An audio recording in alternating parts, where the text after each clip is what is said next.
Hello everyone, welcome back to Ace Wisdom. Let's begin with a truth no one wants to admit. They never thought you'd actually walk away. Not you. Not the one who double-texted just to break the silence. Not the one who stayed up at night replaying conversations and crafting the perfect message to get some kind of response. Not the one who let "I'm just not ready" become a full-blown excuse for emotional laziness. You were patient. You were present. You were loyal, sometimes to a fault. You understood their patterns. You read between their silences. You rationalize the distance as trauma, as fear, as they're just wired differently. And every time they pulled away, you pulled harder, hoping your effort would make up for their avoidance. But here you are now, not chasing, not explaining, not checking their story to see if they care. And that, right there, is the moment their stomach drops. Not when you begged, not when you over-explained, not even when you finally said goodbye. No. The panic sets in when your absence stops being a performance and becomes reality. That's when everything they suppressed starts bubbling up. That's when the silence becomes deafening for them. And if you're watching this right now, congratulations. You're no longer their emotional crutch. You're no longer the backup plan. You're no longer available for cheap validation. Welcome back to Ace Wisdom, and welcome to week 2 of the emotional reckoning we call Volume 4. This is episode 10, and if you've been here since episode 1, I see you. You've witnessed the unraveling. You've seen the cracks spread across the illusion of control they thought they had. And now you're about to watch what happens when the avoidant finally realizes the game is over. Not paused, not pending. Over. This is the episode where everything shifts in them. Because when your energy truly pulls back, when your validation is no longer available on demand, they feel it like a slap to the nervous system. See, the avoidant doesn't thrive on connection. They thrive on control. Not controlling you physically, but emotionally. They don't need to be in your life to feel powerful. They just need to know they could pop in at any moment and still get access to the soft version of you. The version who never stops hoping. The version who still says, if they just reached out, I'd be there. That silent, emotional leash. It's how they sleep at night. And when that leash snaps, they spiral. Emotionally immature people don't miss you. They miss your energy, your emotional labor, your ability to make them feel like they mattered. That's a quote from Dr. Lindsay Gibson. Just let that sink in for a second. They don't miss you. They miss the mirror you held up for them, the reflection of themselves they saw through your devotion. You made them feel like they were enough, without ever demanding they become more. And, you know, when that mirror disappears, they come face to face with the version of themselves they've been running from all along. Insecure, avoidant, unhealed, and honestly, just empty. That's the moment you become dangerous. Not because you're playing games, not because you're trying to win, but because for the first time, you're not pretending anymore. You've genuinely let go.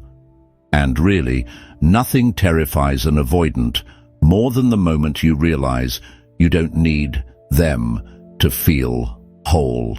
So what do? They lurk. They hover. They watch your stories from fake accounts. They scroll through your old photos. They even rehearse what they'd say if they texted you, only to say nothing. And you know why? Because deep down, they're terrified you've finally seen the truth. You deserve better. Better than mixed signals. better than emotional push-pull, better than breadcrumbed affection dressed up as just how I am.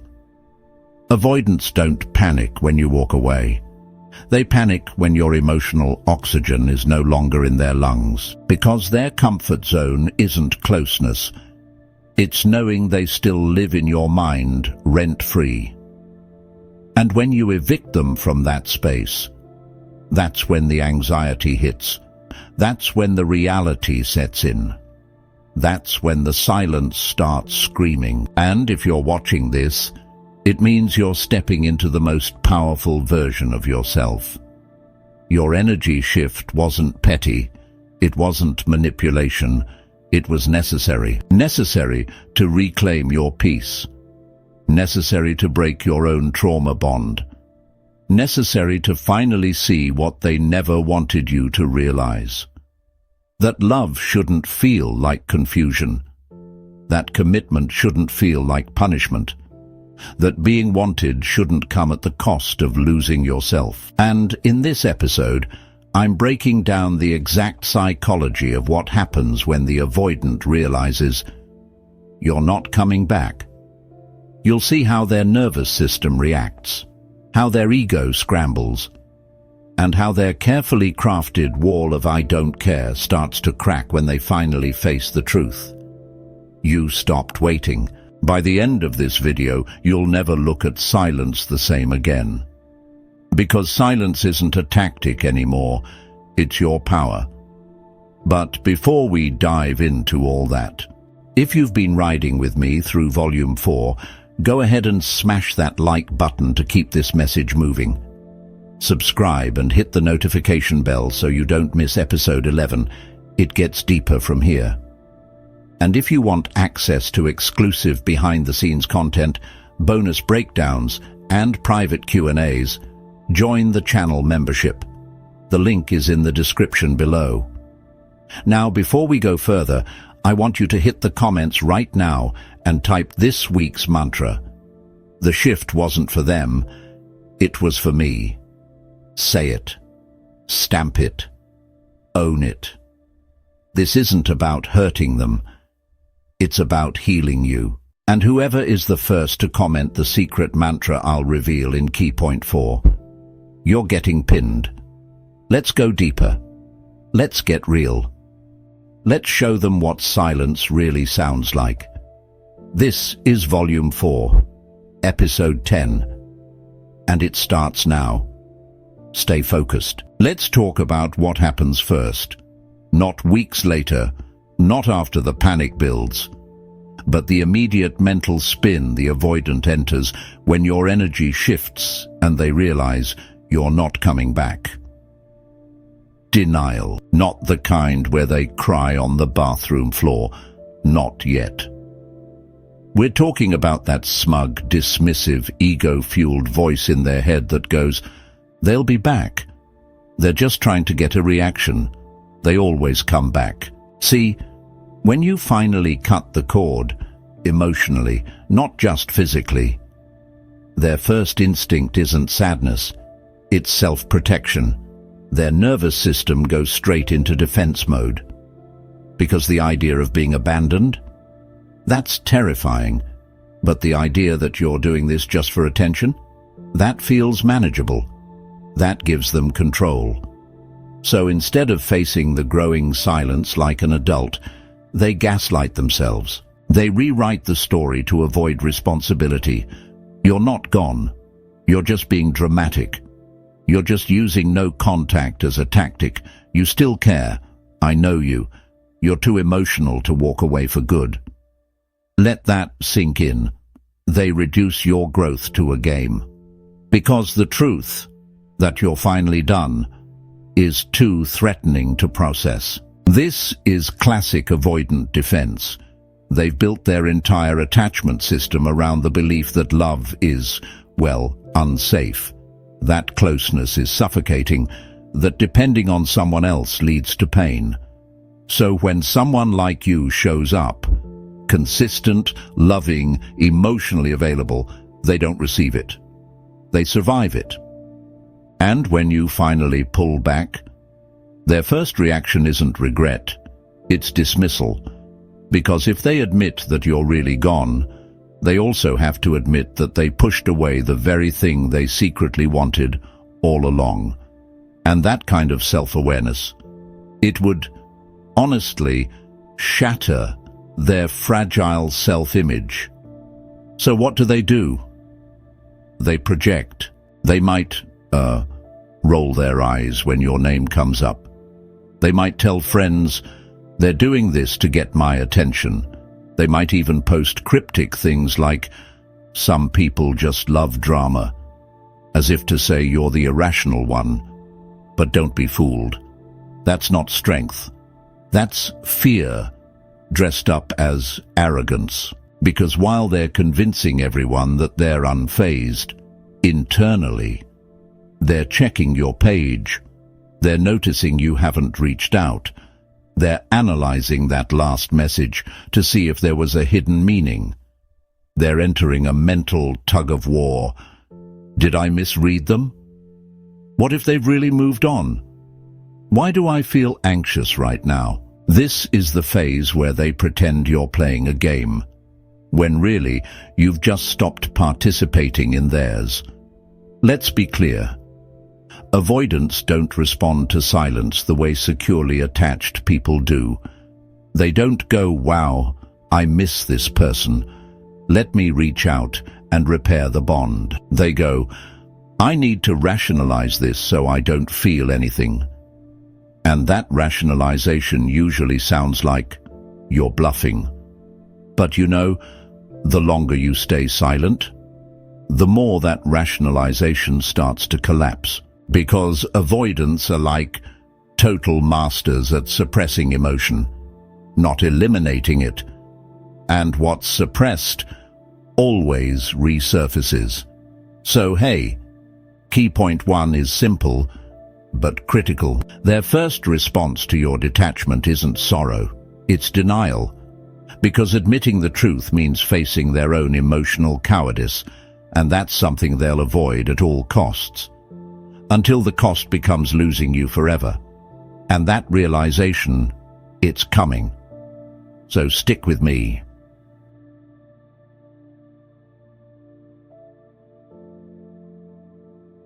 Key point 2, the cracking point. When silence becomes too loud. At first, they called it a bluff. Then they called it a phase. But now, your silence is starting to echo. This is the second stage, the one they never prepare for. It creeps in slowly, like a shadow crawling across the wall. They don't realize what's happening at first, but their body does. Their nervous system feels it before their mind accepts it. A sudden heaviness in their chest. Random thoughts of you when they're trying to sleep.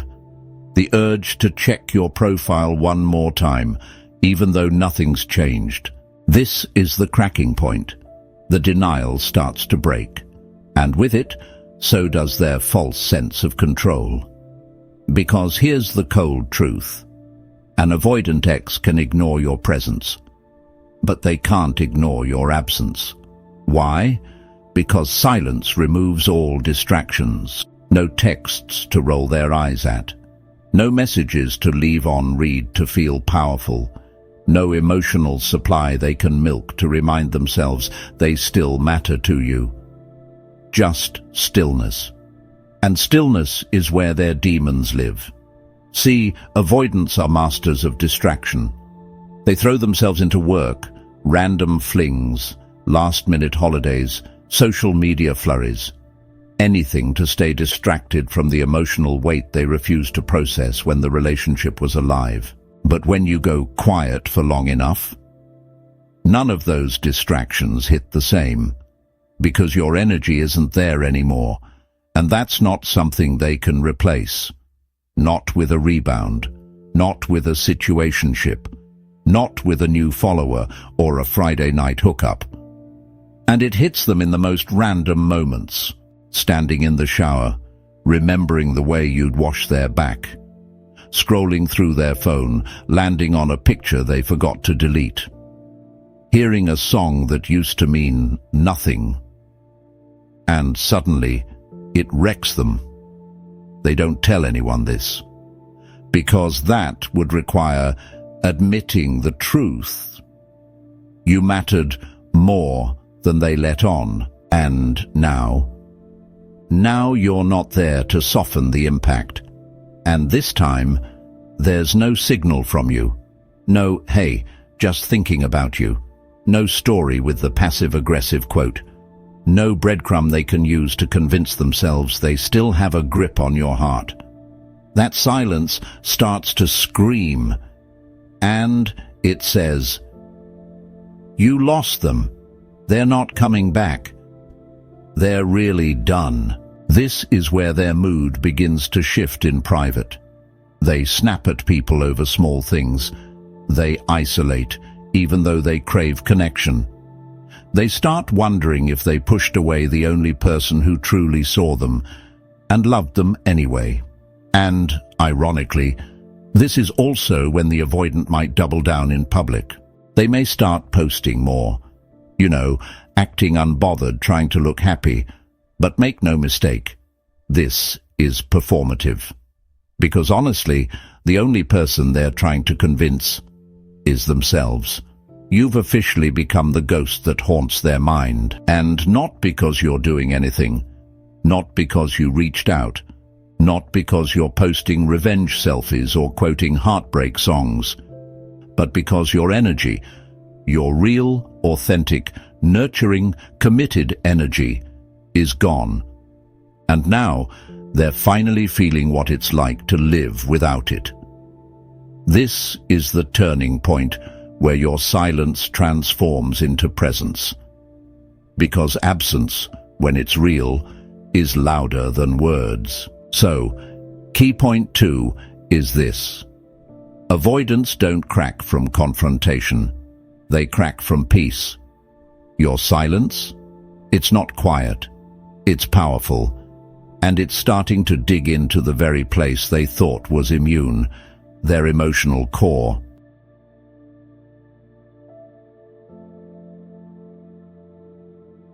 Key point 3. The mask slips. Subtle signs they're unraveling without saying a word. They won't text you. They won't call. They won't admit that your silence is actually affecting them. That would require vulnerability. And for someone with avoidant patterns, vulnerability kind of feels like death. But, that doesn't mean they're fine. Not even close. This is the stage where the mask starts to slip. They're unraveling, but only in the shadows. See, avoidants are like experts at emotional camouflage. To everyone else, they look cool, chill, unbothered, but underneath that calm exterior, it's chaos, emotional static, intrusive thoughts, regret they just don't know how to process. So, instead of reaching out directly, they end up leaking their emotions through their behavior. Let's break down how that looks. So, the sudden social media shift happens. They start posting again, but now it's all curated, strategic, and honestly, kind of out of character. Suddenly, they're active. Suddenly, they're smiling in stories with people they never used to hang out with. Suddenly, there's a quote on their feed that, reads a little too personal to be a coincidence. They don't tag you, they don't message you, but you feel it. It's like they're performing for an invisible audience, and let's be honest, you are that audience. This is their silent way of saying, I'm still here. I still matter. See what you're missing. But the irony, it doesn't land. Because deep down, they know they're trying to provoke a reaction from someone who's no longer watching the show. Then, mutual friends start acting different. Out of nowhere, someone you both know reaches out. Not to talk about the ex directly. Oh no, Avoidants are way too prideful for that. But you get that weird message, "Hey, just checking in," or "Ran into someone the other day who mentioned you." Translation: they're asking about you, indirectly. They're using others to gauge where your head's at, to see if you've moved on, to feel you out without exposing their own emotional cards. Why? Because vulnerability is still just too risky. So instead, they test the waters through a third party. But make no mistake, if your name's coming up in conversation, you're not forgotten. And then comes the slip-up. You get a random like on a months-old post. They accidentally watch your story 2 minutes after it goes up. You get a missed call with no follow-up message. These aren't just clumsy accidents. They're emotional leaks. Moments where their subconscious betrays their pride. Because when the mind is flooded with suppressed emotions, it finds ways to release pressure. These little mistakes, they're cracks in the armor, signs that the emotional wall is starting to collapse. And here's the wild part. They might not even realize they're doing it. This stage is all about internal confusion. They're pulled between two opposite forces. I don't need anyone. Why do I feel like I'm falling apart without them? That cognitive dissonance, it hurts. But their ego is too fragile to let you see it.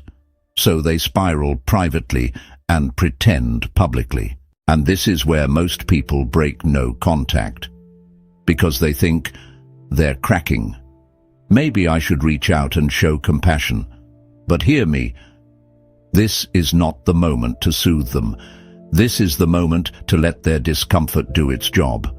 Why? Because people only change when the discomfort of staying the same finally outweighs the fear of doing the work. So key point 3 is this. When an avoidant starts to unravel, they don't cry for help. They broadcast it in code. They won't say, "I miss you." They'll signal it, awkwardly, indirectly, and with terrible timing. Don't fall for it. Observe it. Because their silence doesn't mean peace. It means they're at war with their own emotions.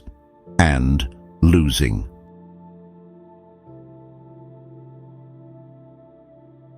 So now you know.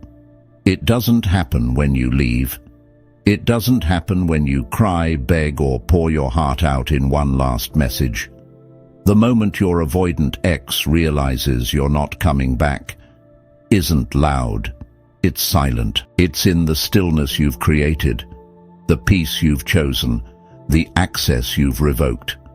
And that realization, it haunts them, because they didn't expect you to grow. They didn't expect you to heal. They didn't expect you to stop performing for their comfort. But here you are. No games, no tactics, just truth. Your absence has become your presence. And if they ever come back, it won't be because you chased them. It'll be because they finally confronted the weight of what they lost and who they could never replace. So here's what I want you to do. If this episode spoke to you, smash that like button. Subscribe and turn on notifications because episode 11 is going even deeper. Drop a comment below right now with this week's mantra. The shift wasn't for them, it was for me. And remember, the first person to comment the secret mantra from key point 4 gets pinned. Lastly, if you're ready to go deeper, if you want behind-the-scenes wisdom, bonus content, early access, and private Q&As, join the channel membership. The link is in the description below. We're building a brotherhood of men who've stopped chasing validation and started choosing power. Let them feel the silence. Let them face the loss. Because this time, you're not coming back. Until next time, stay silent, stay strong. This is Ace Wisdom.